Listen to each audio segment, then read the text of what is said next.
जय जय सियाराम मेरे भारतवासियों। पितु मातु सहायक स्वामी सखा तुम ही एक नाथ हमारे हो, जिनके कुछ और आधार नहीं, तिनके तुम ही रखवारे हो।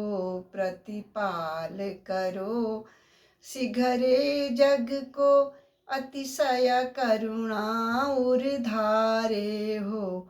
यही जीवन के तुम जीवन हो, इन प्राणिन के तुम प्यारे हो।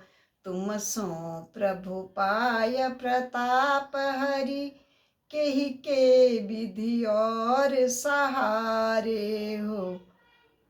जय जय सियाराम मित्रों। जैसा पिछले प्रसंग में राजा जनक के दरबार में धनुष यज्ञ में पहुंचे हुए किसी भी राजा के द्वारा धनुष उठाने में असमर्थता व्यक्त की जाती है।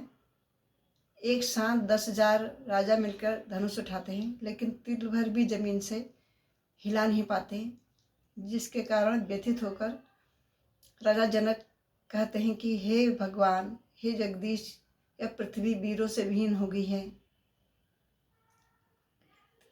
कोई भी राजा धनुष नहीं उठा सका, तिल भर भी सब राजा मिलके धनुष को पृथ्वी से अलग नहीं कर सके। अब सीता जिंदगी भर कुंवारी रहेगी। राजा जनक के वचन सुन के लक्ष्मण को बहुत क्रोध आता है। वो कहते हैं कि राजा जनक की ऐसी वाणी मेरे कुल में दाग लगाती है। मेरा मन करता है कि मैं इस धनुष के टुकड़े टुकड़े कर डालूं और कंदुक के समान, बॉल के समान इस पृथ्वी को, इस ब्रह्मांड को उठा के यहाँ से सहस्र योजन दूर ले जाके पटक दूं।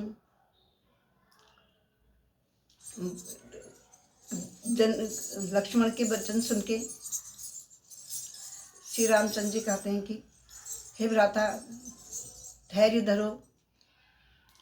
अब अहो भ्रात तुम धैर्य धरो, अब ईश्वर क्या दिखलाता, भैया मेरे ईश्वर क्या दिखलाता है।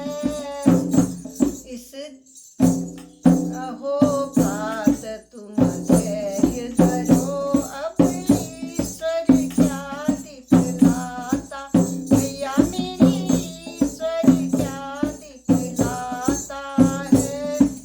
कभी फूल खिलते हैं वृक्ष पर, कभी फूल खिलते हैं वृक्ष पर, कभी पतझड़ कहलाता, भैया मेरे कभी पतझड़ कहलाता है।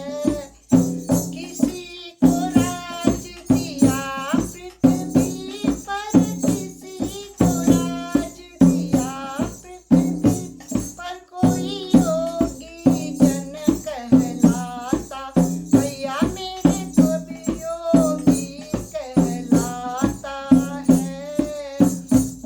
कभी रात्रि हुई पृथ्वी पर, कभी रात्रि हुई पृथ्वी पर, कभी दिवस कहलाता, भैया मेरे कभी दिवस कहलाता है। अपरंपार